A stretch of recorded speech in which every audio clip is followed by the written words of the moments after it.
Hi hello नमस्कार. मी उज्ज्वला तुमचं स्वागत करते आपल्या नवीन ब्लॉगमध्ये आणि यूट्यूब चॅनलमध्ये.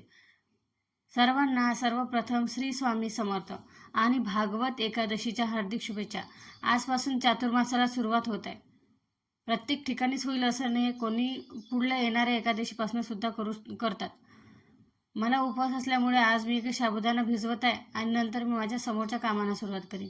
साबुदाणा भिजवला आणि मी माझी पूजेची तयारी करत आहे. पूजेची तयारी म्हणजे आज मला देव स्वच्छ करायचे होते. देवाला दही दुधाने मी स्वच्छ करून घेतलं आणि बाहेरच्या झाडाची फुलं तोडून आणले.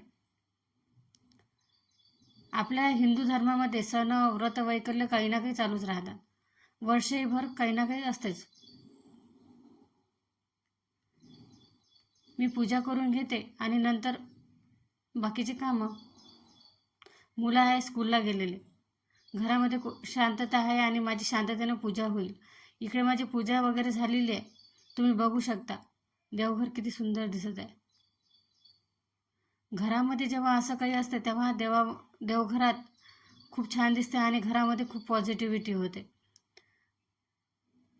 इकडे मी फराळाला साबुदाणा खिचडी आणि आंबा वगैरे कट केला होता. घरामध्ये आंबा होता, आंबा कट केला.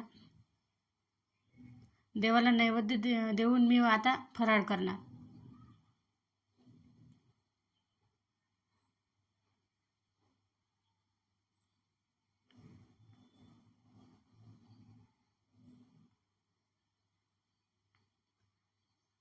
फराळामध्ये दही आणि साबुदाणा खिचडी. माझा नाश्ता होईल तोपर्यंतच घरी पाहुणे आले होते. आज सकाळपासूनच थोडे पाहुण्याची वर्दळ चालूच आहे. सकाळी सुद्धा पाहुणे आले होते, पण तेव्हा काही माझं शूट करणं झालं नाही. पाहुण्यांना मी चहा वगैरे देऊन घेणार आणि माझं किचन काउंटर वगैरे तसंच आहे. तुम्हाला दिसतच असेल, किचन काउंटर साफ करायचं आहे आणि हे पाहुणे गेल्यावर आता मी करणार. दुपारी काही माझं काही शूट घेणं झालं नाही. मार्केटमधून त्या 2-3 दिवसाआधी ज्वारी आणली होती. आमच्याकडे खूप ऊन आहे, पाऊस नाही आहे, ऊनच आहे. त्यामुळे ज्वारी वगैरे आम्ही व्यवस्थित वाढून ठेवत आहे. मी वरती आली होती टेरिसवर कपडे काढण्यासाठी.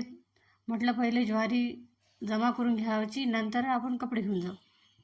हवा खूप आहे, हवेमुळे कपडे काही एका डागी राहिले नाही. स्कूल युनिफॉर्म वगैरे धुवून घेतले मुलांचे. उद्या जर पाऊस आला तर वाढणार नाही, म्हणून मी आधीच स्कूल युनिफॉर्म आजच दुपारी धुवून घेतले.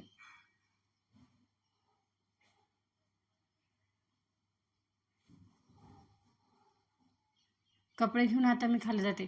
आपल्या लेडीजची ड्युटी काही ना काही चालूच राहते. आपल्याला घरामध्ये काही ना काही काम आपण शोधतच राहतो. हे मी पोंग्याच्या नळ्या आहे वाढवल्या होत्या.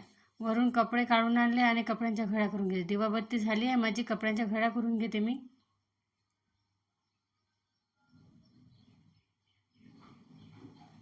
आणि संध्याकाळचा स्वयंपाक वगैरे आटपून मी मुलांना जेवायला दिलं होतं. इकडे मुलांची TV बघणं चालू आहे आणि आपली स्वतःची ड्युटी. थोडा घरात भाजीपाला आला होता, ते भाजीपाला मी स्वच्छ करून घेतला. म्हणजे वेळेवर स्वयंपाक करायला आपल्याला प्रॉब्लेम जाणार नाही. आणि कधी कधी आपल्याला खूपच घाईमध्ये स्वयंपाक करावा लागतो. भाजी धुणं वगैरे यामध्ये वेळ जातो, म्हणून मी आला जेव्हा भाजीपाला येतो ना तेव्हाच मी स्वच्छ करून घेते. आणि माझी भगरसुद्धा शिजून झालेली आहे.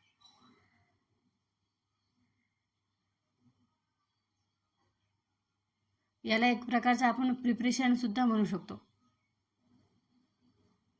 इकडे माझी भाजी सर्व धुवून झाली आणि मी आता नाश्ता करून घेते. आणि नंतरही आपलं किचनचं बाकीचे काम चालूच राहणार आहे. एवढ्यावर की आपलं काम थांबणार नाही.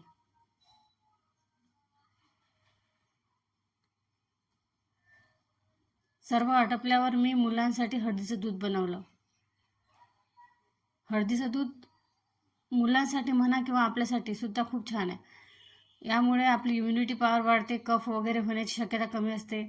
हळदीच्या दुधामध्ये मी थोडी साखर आणि हळद अद्रक टाकून उकळून घेतलं. दूध जेवढं जास्त उकळेल तेवढं त्याचं फ्लेवर दुधामध्ये उतरणार.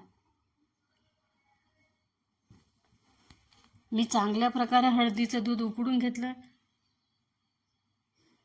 इकडे आपलं हळदीचं दूध तयार होते तोपर्यंत व्हिडिओ आवडला असेल तर व्हिडिओला लाईक करा आणि चॅनलला सबस्क्राईब करायला विसरू नका.